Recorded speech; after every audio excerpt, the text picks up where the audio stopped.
I define motivation as the desire to achieve that which you believe to be worthwhile. And many people go through life never getting in touch with their greatness because of the lack of motivation to push themselves, or because they have not found something that they believe to be worthwhile to challenge them. I heard a poem once that said, many a flower has bloomed unceasingly and wasted sweetness upon the cold desert air. It's translated, that means simply that many a talented persons have gone unnoticed, and the world never had a chance to be exposed to their talent because that person did not take the time to begin to express or to demonstrate or to motivate themselves in the direction to bring that which they came into the universe to bring. How can you measure your motivation? How can you evaluate where you are on a scale of 1 to 10? Let's do this for ourselves mentally. How do you rate yourself from 1 to 10? Your mental attitude about yourself, how you feel about you, how you feel about life.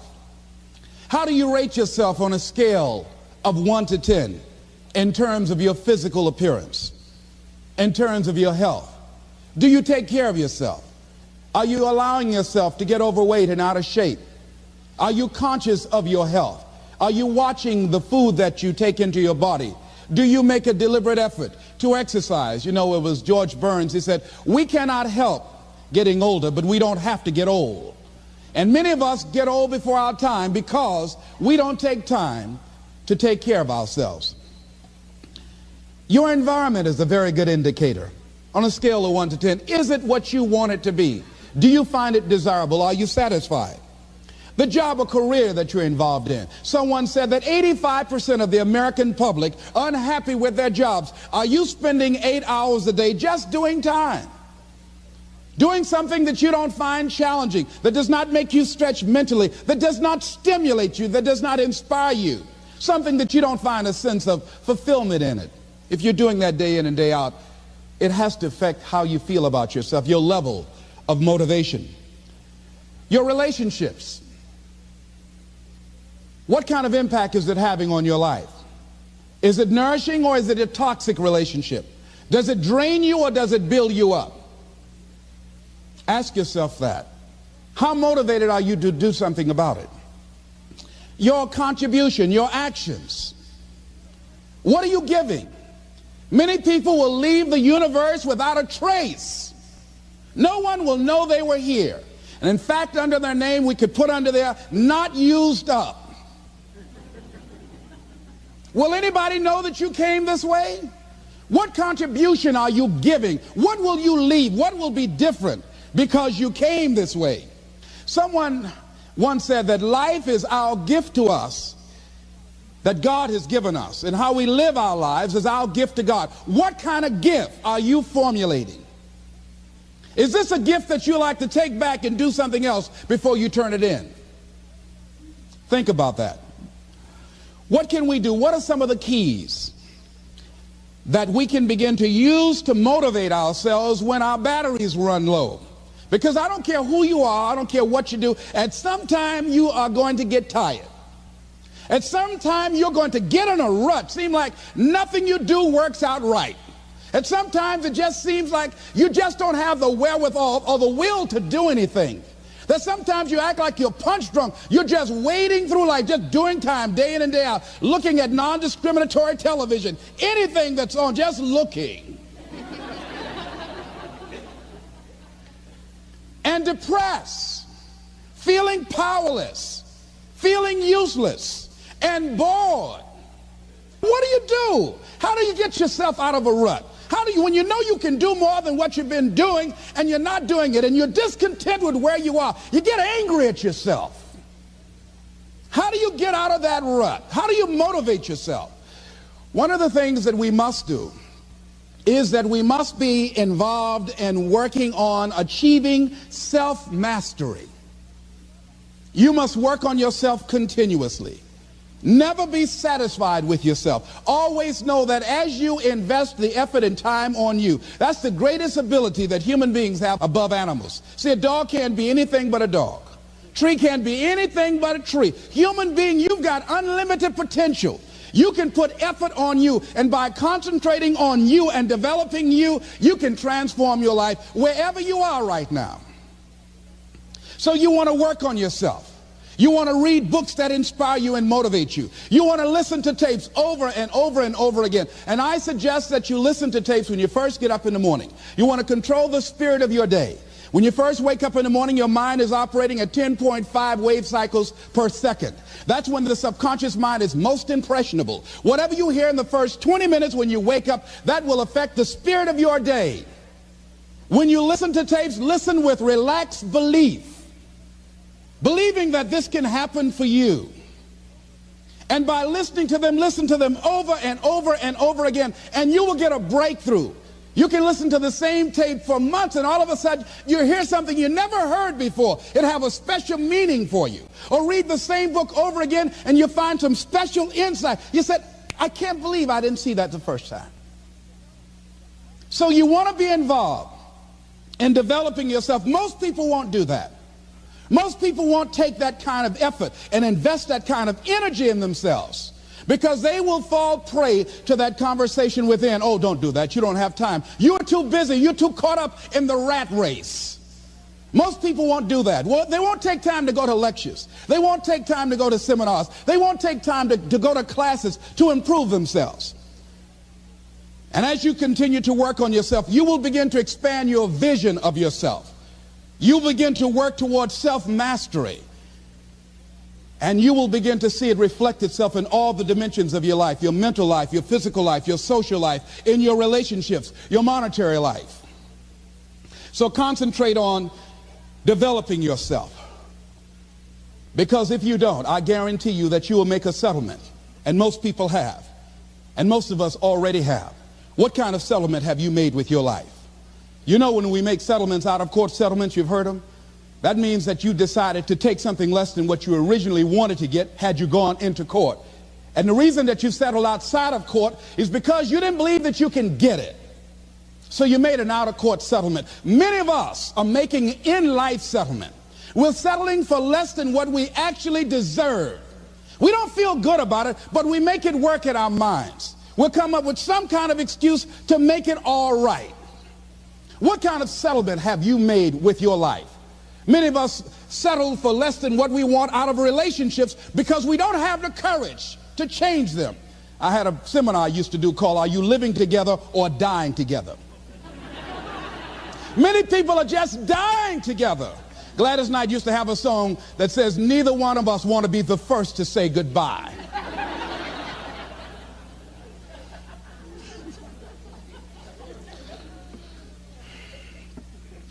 The next thing is, in order to begin to find some keys to self-motivation to drive yourself, in addition to working on yourself, and as you work on yourself, you feel good about yourself, and as you feel better about yourself, you treat yourself differently. Develop a health plan.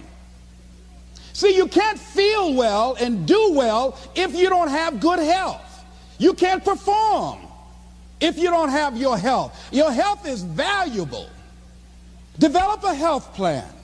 A plan that you will follow, because this is the only vehicle that you have to carry you through this experience called life.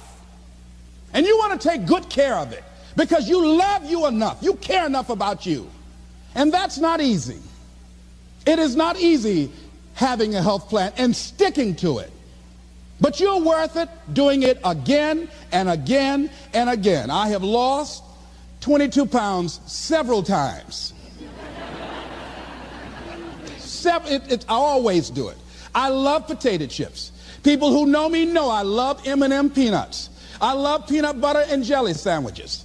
I love my mother's sweet potato pie. I love this. It's not always on my health plan, but I put it on there sometimes. I said life is too short to go without sweet potato pie. If I go tonight, I want you to slip a slice of sweet potato pie in my casket. And watch the smile on my face. Next thing is, as you take care of yourself, the next key is keys to motivation, to self-motivation. You want to live life with energy and passion. You want to make a conscious effort to be lively. See, in life, you either saying hello or goodbye. You either on the way or in the way. Leave dead people alone. Some folks just walking around looking sad. How you doing, honey? Stay away from these people. Just go away from them. It affects you.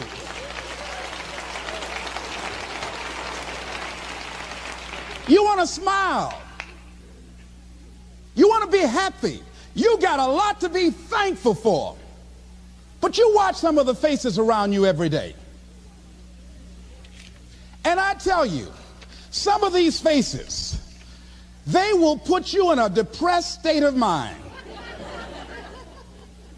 So you want to avoid these kind of faces. When you see them coming, turn your head. Next thing is that you want to monitor your inner conversations. The things that you say to yourself. You want to watch them, and in watching them, you want to take charge. A friend of mine told me this evening, and she did it excellently. She said, I didn't want to come tonight. I was feeling so depressed. And I said, I'm going anyhow. See, that was the conversation. Oh, you really don't feel like it. You really don't need to do it. You don't really need to read anything. Forget all that. That's that inner conversation. Oh, you don't need to worry about trying to go into your own business. Forget that. You can't do that. What if you lose everything you've got? That inner conversation that stops you from doing the things you want to do less, don't do that. How can you possibly think about being a motivational speaker? You don't have the contacts. You don't have the money. You don't know the right people. You're going to get up there and your mind's going to go blank. Forget all that. You remember that time you got up before some people and you panicked? You stood up and your mind sat down? Don't you remember? And I said, yes. And then I said, shut up.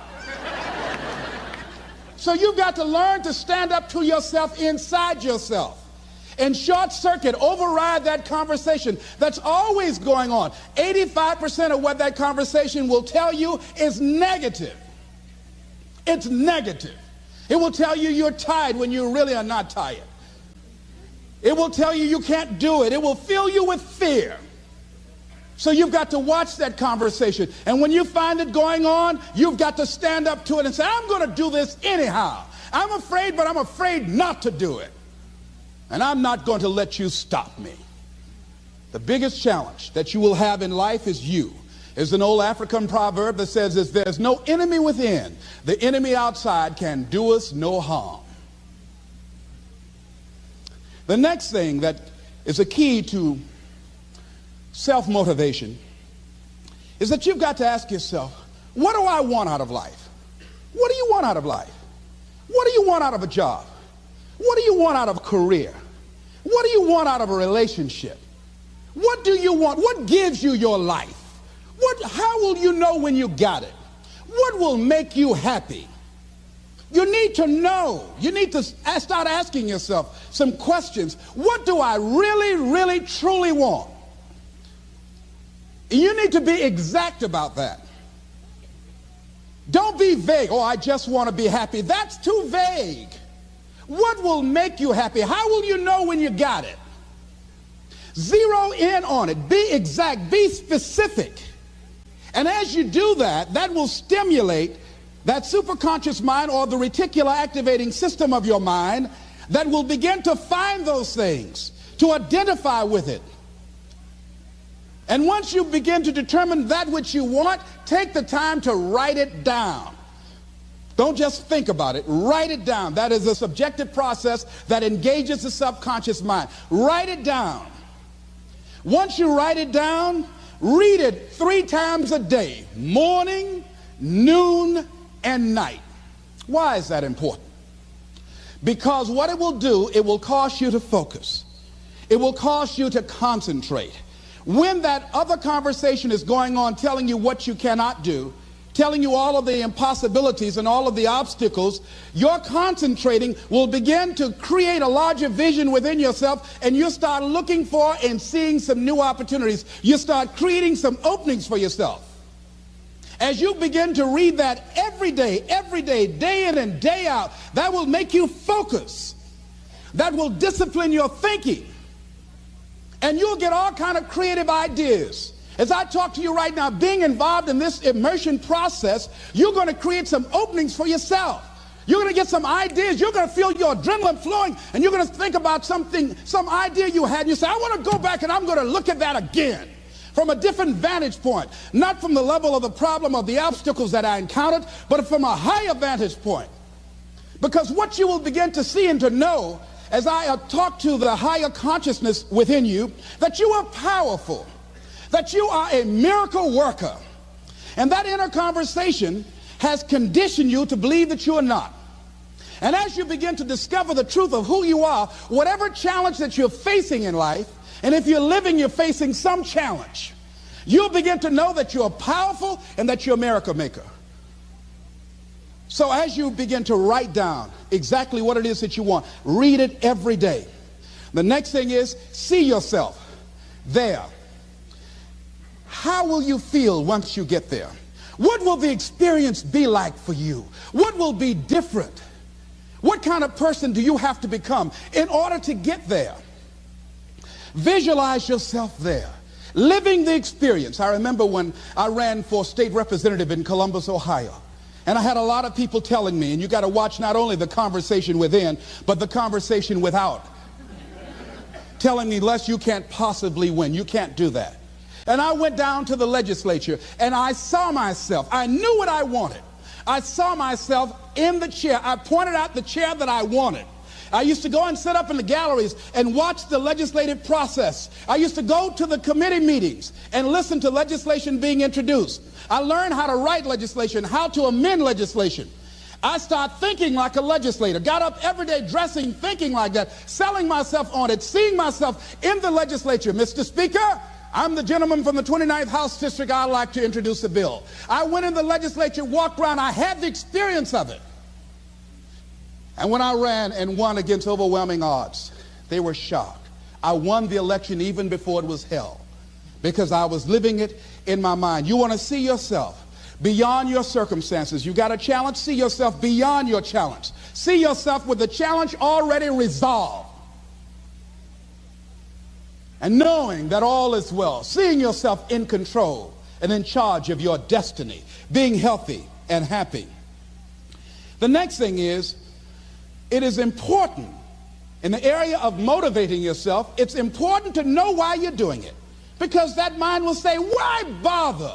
Why go through all this? This is too hard. No, throw in the towel. It's not worth it.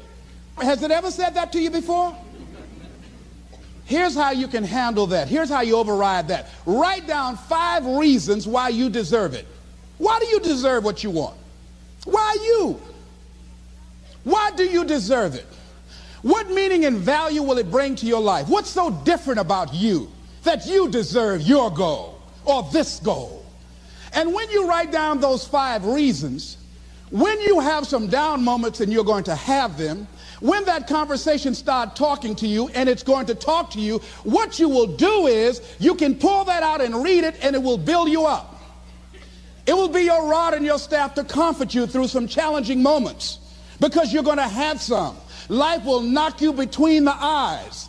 It will catch you on the blind side, come out of nowhere, stuff you can't anticipate that will knock the wind out of you. You want to give up.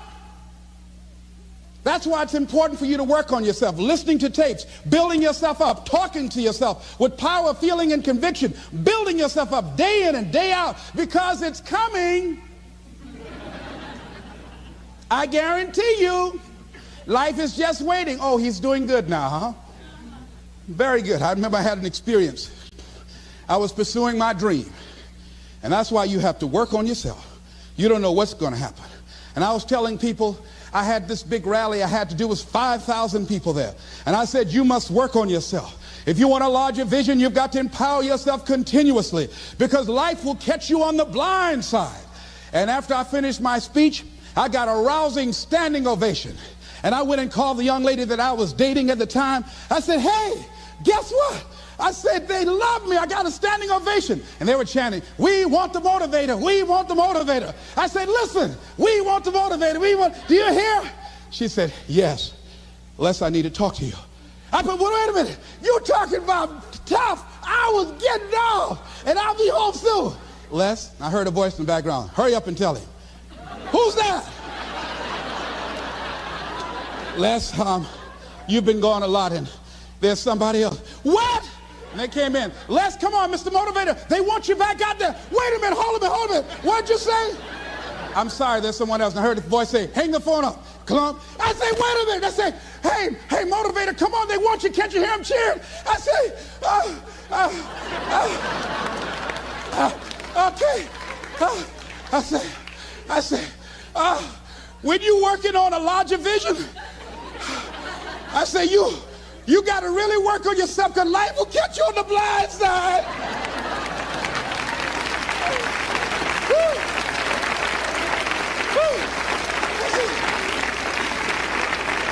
I said, you better be ready. And you better make sure you want it, because it'll make you cry. And somebody said, the Spirit is on him. Thank you. I was talking till they started blinking the lights. They had to come pull me off. And I said, you got to have a larger vision. You make sure, wait a minute, you make sure you work on yourself. They said, come on, Mr. Brown, come on. Yeah. I went back to my hotel room, and loneliness and heartbreak was sitting on the bed, said, are you coming in now? Do you have your larger vision now? How's your positive attitude? Say, get on in here. Are you still breathing? Shut up. No, you want your gold? No, I don't want this gold now. Life will wear you out. You'll be saying, no, I can't, and no, I won't. You try to read it, can't see nothing through the tears. I went plundering through the drawers in this hotel trying to find a Gideon Bible, anything, you know. I said, anybody help me. Yahweh, Yahoo, anybody. Boy, I tell you, that's why you got to work on yourself. Because life will send you some curves you cannot anticipate. The next thing is that whatever you do, you want to develop technical mastery. You want to be the best at what you do. You want to master it. See, part of self-motivation is you've got to find something that gives you a strong sense of competence. Well, you become known for that. You develop a reputation of being good at doing that. You set some high personal standards for yourself. You're not competing with anybody else. You're just unfolding yourself to be the best person that you could be. That you want to give the best quality service that you can give, because that is a statement about who you are. The other thing that's the key to self-motivation is recognize the fact that you're going to get into some slumps. Recognize the fact that you're going to encounter a great deal of failure in life. It goes with the territory. But in the face of that, you want to be relentless. When you want something, you don't expect everybody to say, oh, come on in. Oh, you want this? Oh, great. We want to give this to you. You're such a nice person. You're doing it for your family, aren't you? Great. No, life isn't like that. No, many doors will be closed in your face. Many loans that you will want. And they'll say, no, you don't have enough collateral. You don't have enough credit. And most people will give up. But you've got to decide that I'm going to be fearless. I refuse to be denied. And I'm going to go all out. I'm going to be relentless. I don't care how many no's I encounter. I like something Isaiah Thomas said when he was getting ready for a basketball game. He said, I'm going to either shoot us in or shoot us out, but I'm not going to not do anything. And that's the way to go. You can't make a basket unless you shoot the ball. You can't hit a home run unless you take a swing at it. Most people won't even take a swing. Well, I probably won't make it anyhow. That's the conversation within. They probably won't give it to me anyhow. If you want something, you've got to be relentless. You've got to decide, I deserve this, and I'm going to have it. And you go all out to get it. That drives you. The next thing is that when you want something out of life, you've got to be willing to go into action. Don't wait around for things to be just right. Don't wait for things to be perfect. Don't wait for the ideal situation. It will never be ideal. There will always be a reason. Well, as soon as the children grow up, or as soon as I pay my bills, or as soon as I get my divorce, as soon as I get enough money together, do what you can, where you are with what you have, and never be satisfied. A lot of people never take a chance in life. They don't want to take any chances. They want the situation to be ideal. See, that's not walking by faith. That's walking by sight. If I can see it, I'll do it. No. That's a lot of people saying, if I can see it, I'll believe it. No. If you believe it, you can see it.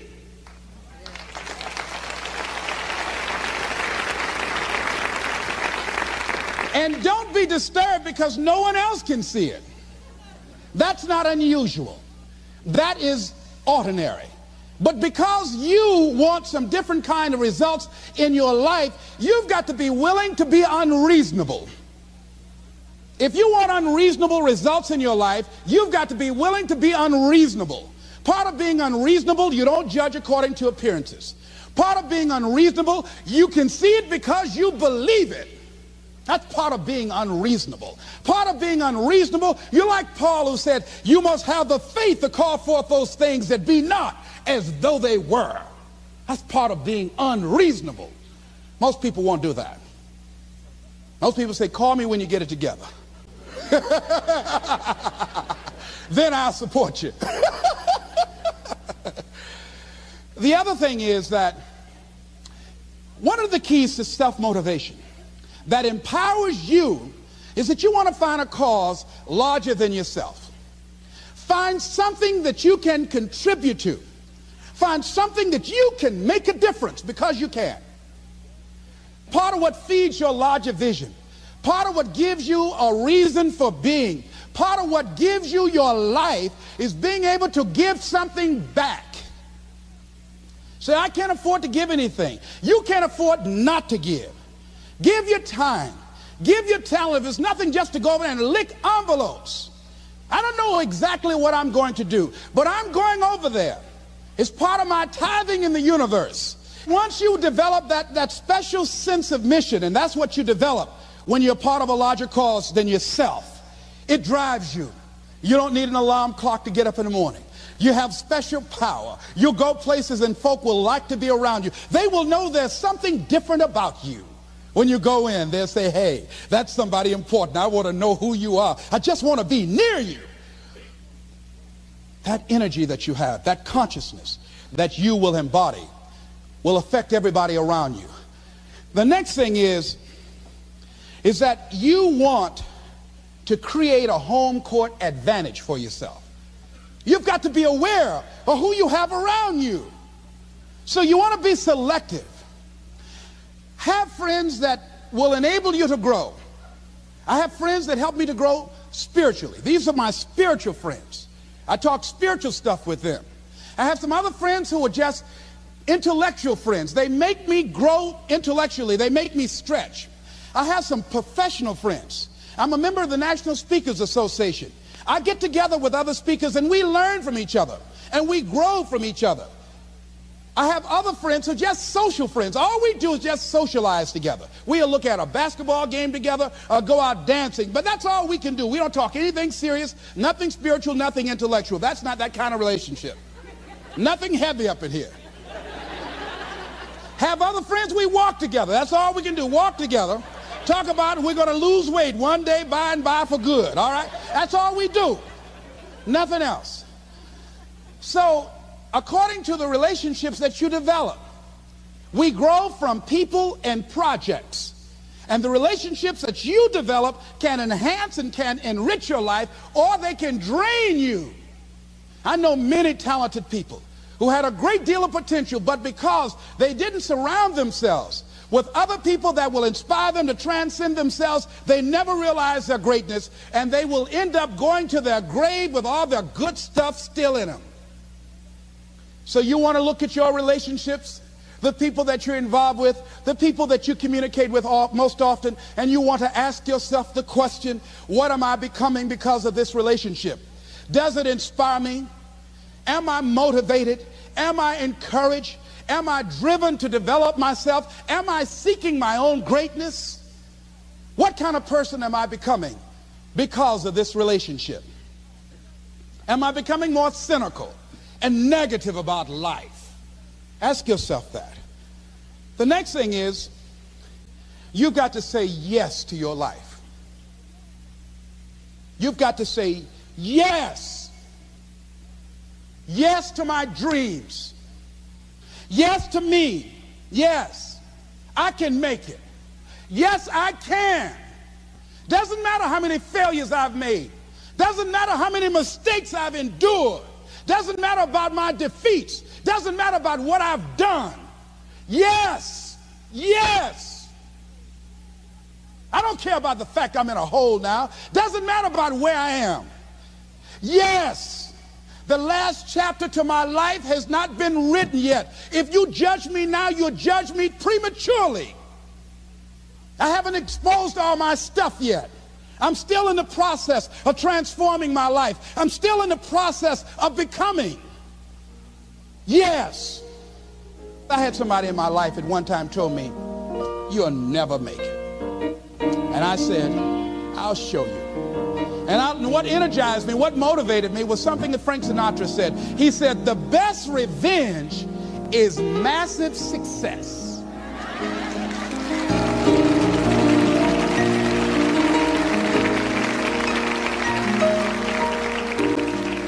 I'll show you. You just watch my smoke, as old folks used to say. So say yes. Stand up for your dreams. Stand up for what you want in your life. Decide that your life is so meaningful to you, that you love you and you love life so much that you're going to stand up for something you want. I used to have a saying when I was on the radio, stand up for what you believe in, because you can fall for anything. So what I say to you this evening, that you are powerful. You have miracle working power in your life right now. But you've got to work on yourself. You've got to develop yourself. You've got to talk to yourself day in and day out, selling yourself on you and on your potentials. And you've got to know that you are worth all of your effort. And that the key to your motivation, as you get a larger vision of yourself, is to know that you have something to give. Is to know that you have a reason for being in the universe at this point in time. I want you to stand up for your life right now. Anybody want to stand up for your life? Stand up for your dream? Stand up for your dream.